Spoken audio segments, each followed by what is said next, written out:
Every now and then, a game comes along that doesn't just do something well, it does something different. And this year we've seen a surprising number of titles taking some real risks, flipping genres on their heads and breaking out of the mould. Hey everyone, welcome back to LT Gaming, my name is Tom, and today Luke and I wanted to do something a little bit different. Instead of just looking back, we're looking ahead, at games that are challenging the norms and pushing their genres in bold, strange and genuinely exciting ways. We've got God games with moral clones, city builders where time won't wait for you, cats launching themselves into orbit, and a few surprises to boot. If you enjoy this kind of content and you're not already subscribed, feel free to hit that button.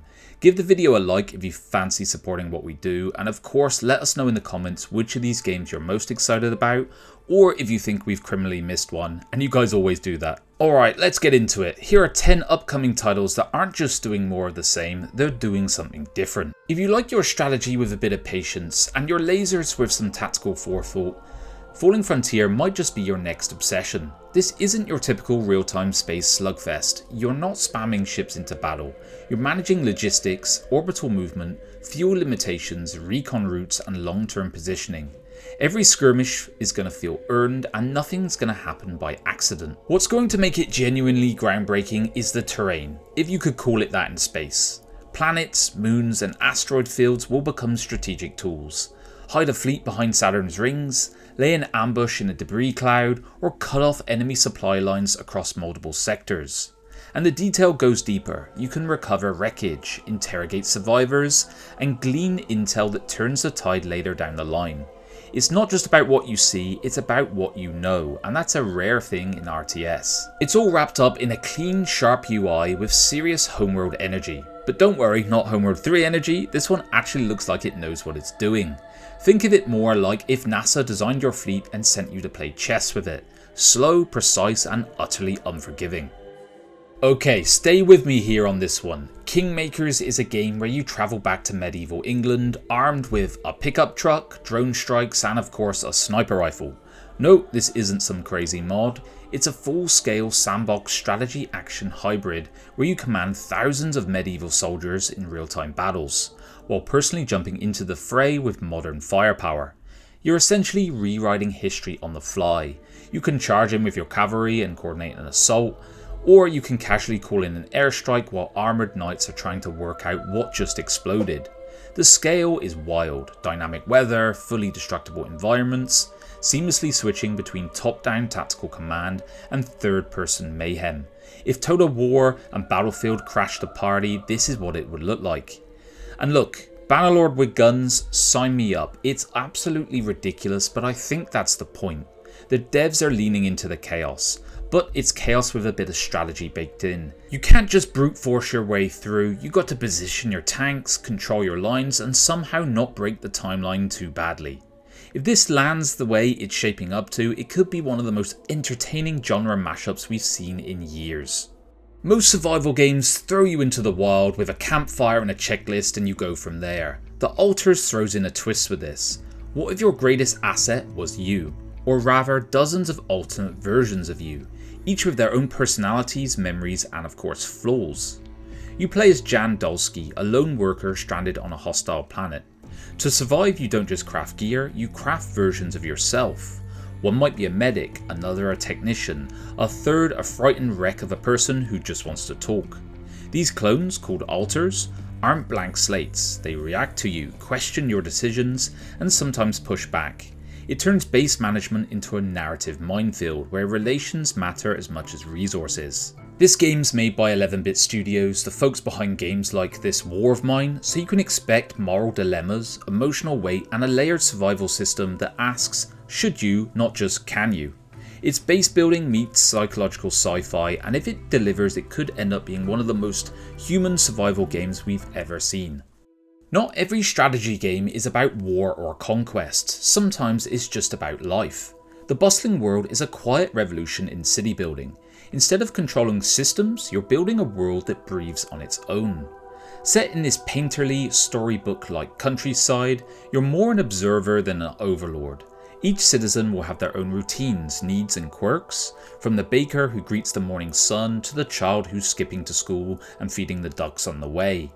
You lay down the bones of the town, sure, but the heart of it, that's theirs. People fall in love, pass on, start families and gossip about their neighbours. It's not just simulated, it's genuinely claiming to be emergent. And the twist with this one is time doesn't stop for you. Seasons change, festivals come and go, and if you've missed something, it is gone. No micromanagement, just nudging life along and then watching it unfold. It's the kind of game that invites you to slow things down, take it in and build something that feels, well, real. Strategy in this case comes with a bit of a soul. Ever fancied launching adorable felines into the cosmos? Of course you have.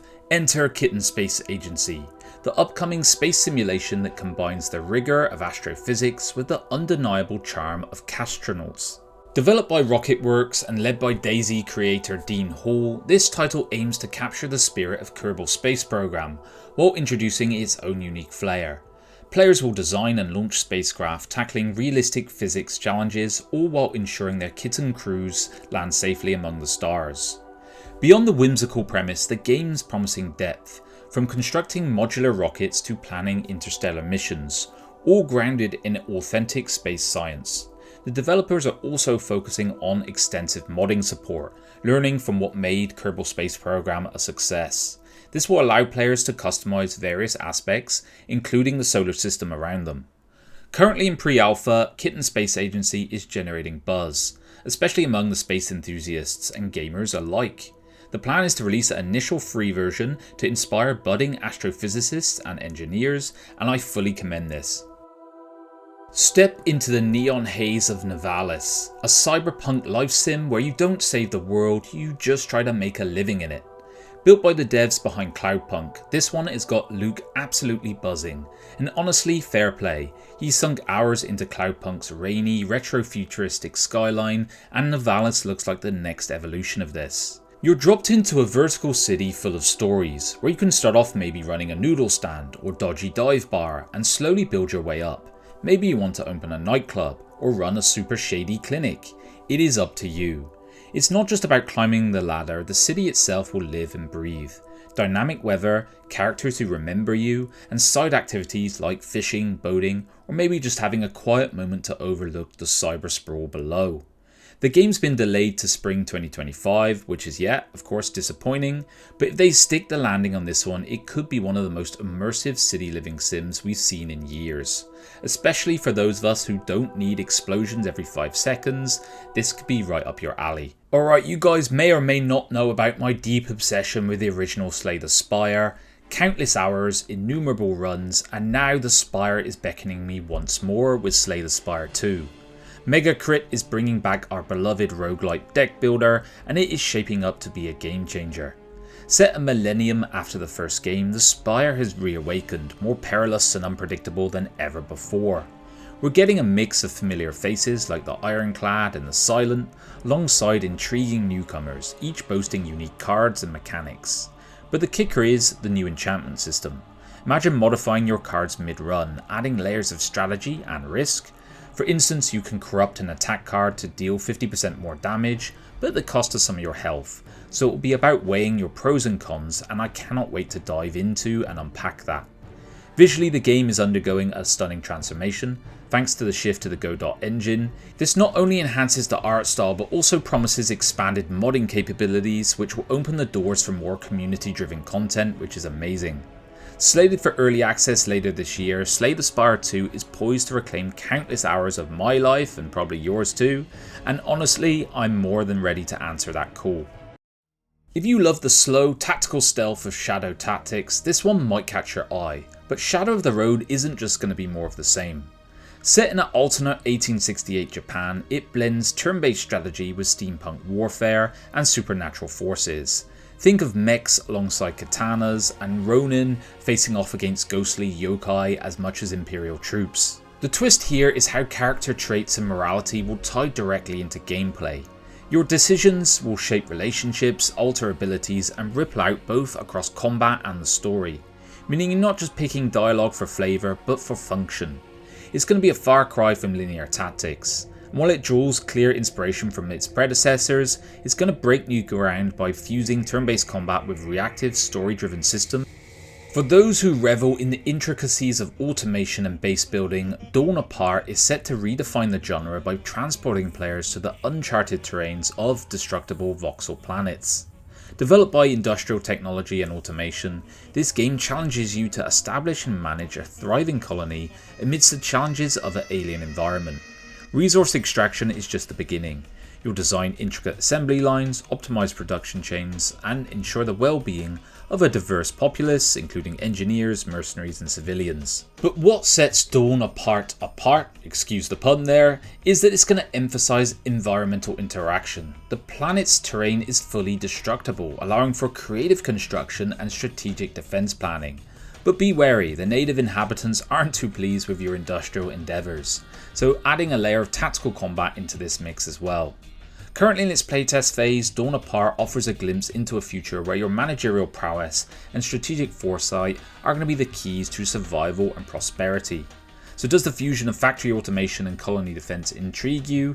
And do we think this is going to be a good evolution in this genre? Let's wait and see. If you grew up with games like Black and White or Populous, Fata Deum might just be your next divine obsession. It's aiming to shake up the God game formula in some serious bold ways and hopefully reinvigorate this somewhat dead genre. You don't just sculpt the land or throw down buildings, you shape belief. Each choice will make influence over how people see you, how they behave, and whether they die for your cause or turn to a rival deity. The twist is you're not alone, other gods are going to be out there, and they're not going to wait politely. They're converting your followers, sabotaging your plans, and challenging you in real time through overlapping domains of influence. It won't just be city building, it will be divine warfare. The more followers you can gain, the more powerful you'll become. Want to rule through fear, miracles, or sheer awe, the moral alignment system means your strategy isn't just about numbers. It's shaping up to be a proper spiritual successor to some of the God game greats of the past, and I really hope it can reinvigorate this somewhat faded genre.